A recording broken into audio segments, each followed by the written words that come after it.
The child whispers, "Someone's already inside." You accept the call. Fear hits immediately. The threat is real and it is happening right now. Welcome to the 911 dispatch floor. This is your shift. No breaks, no second chances. Hundreds of calls hit this room every hour. You are the first human voice they hear. Your personal phone buzzes. Your son never made it home from school? You set that aside. You close that message. A Priority 1 alert just lit up every screen in the room. An officer radios in. You hear tires screaming and shots fired loudly in the background. You pull his GPS tracker. His cruiser is heading at full speed toward a dead-end street. You switch all traffic signals to manual and clear every intersection ahead of his path. City camera shows the patrol car fishtailing hard. You yell into the line, "Take the left." His body cam feed cuts to blinding headlights bearing straight toward him at full speed. You spot the telemetry alert. Both rear tires are losing pressure fast, likely shot out. You locate a fire hydrant on the map and guide the officer directly to it for cover. A massive water plume erupts on screen and completely hides the cruiser from pursuing eyes.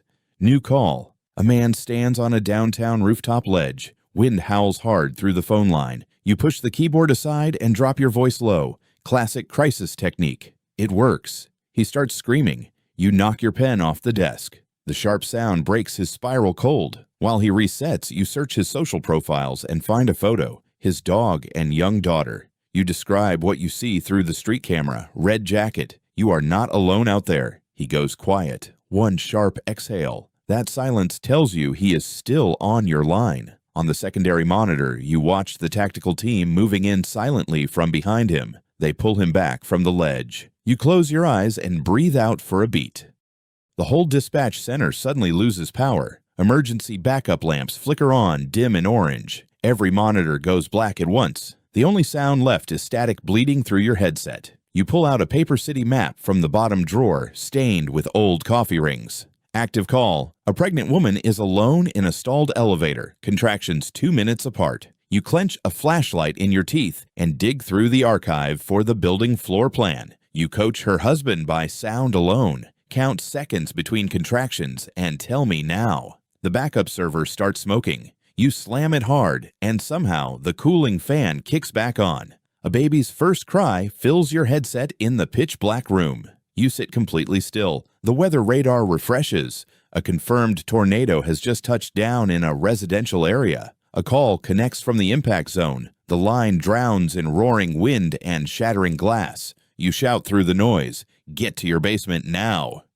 Lie flat under the mattress. Move. You watch the city grid as cell towers drop offline one by one across the affected sectors. Ambulances cannot reach the zone. Roads are blocked by fallen trees and large scattered debris. You search your records and find a licensed ham radio operator living 2 blocks from impact. You patch him in and coordinate volunteers using chainsaw sounds audible through his open line. Static consumes the entire sector. The grid goes dark. All contact with the zone is now lost. A call comes from inside a locked freezer truck on the highway. Multiple people inside. You ping the truck's GPS. It is moving northeast toward the state border at full highway speed. The driver ignores every radio command from the highway patrol units running alongside the cab. You map the route and spot a low railroad overpass exactly 4 miles ahead of the truck. You access the highway digital sign network and push a flashing police warning to the road ahead. The truck keeps going. You call a fuel tanker and order the driver to block the lane. Cameras show sparks and jackknifing. The semi stops hard, 1 meter short of the overpass wall. You sit back. Your shirt is completely soaked. You realize you have not blinked in 2 minutes. A new call connects. You recognize the voice. It is your colleague from the adjacent dispatch pod. He admits, "I sent 2 units to the wrong block. An armed ambush is waiting right there." You check the tactical map. Both patrol cars are already turning onto the compromised street. 1 fire call, still active. 2 officers driving into a trap. You have 30 seconds, maybe less. You grab their frequency and shout over the channel, "Abort that entry point." It is a setup. The dash cam on Unit 12 catches muzzle flash before the car peels back out of range. You reach an armored Brinks truck nearby and talk the driver into blocking the access road. Both officers clear the zone. Your colleague sits shaking across the room. You cannot look.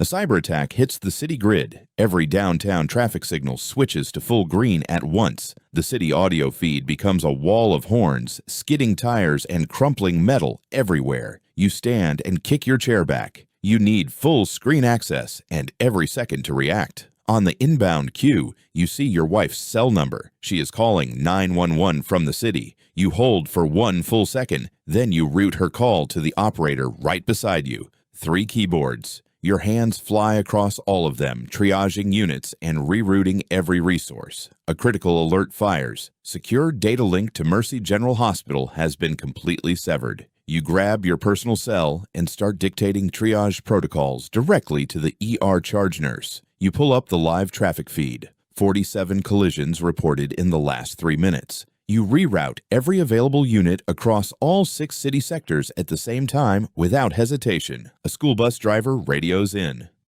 30 kids are trapped inside a flooded underpass right now. You find a fire department swift water rescue team sitting just 4 blocks from the underpass. You patch the bus driver through to the rescue team and keep both lines open at once. On the map, the rescue team's marker moves. They are 4 minutes out from the bus. The rescue marker stops at the underpass. 30 green status dots appear across your screen. You close the school bus call. No smile. The board still shows too many open active lines. The last alert tone fades from the speakers. You call a status check.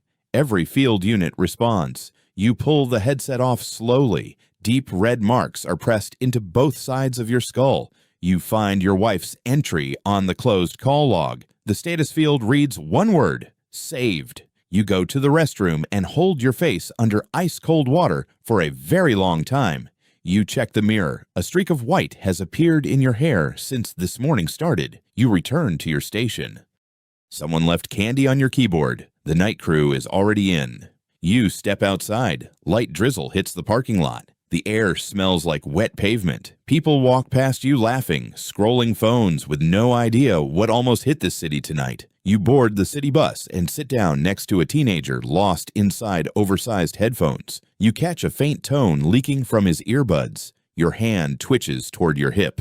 Old reflex. Every sound around you now runs through a filter you cannot switch off. That part never leaves. You close your eyes on the bus. Behind your eyelids, call logs and city maps keep scrolling. Your right hand drifts toward the armrest. Fingers curl around nothing, reaching for the button. The city lights come on outside the window. Your shift is done. Someone else's has just begun. Pull up call log 1 from tonight. The child, the whisper, the supposed intruder with an axe. The house was empty. The kid was home alone and scared because his parents were getting divorced, but your response sent a patrol that spotted a real intruder breaking into the house next door. You scroll the closed case list from tonight. Dozens of entries, each now just a log number. To this city, these are statistics. To you, they are voices you will carry your whole life. Every wire you spoke through tonight took something from you that is not coming back. You are not just an operator. You are the invisible thread this city runs on every night. Insider Shift. Real jobs, real stakes. Hit like and subscribe for the next shift.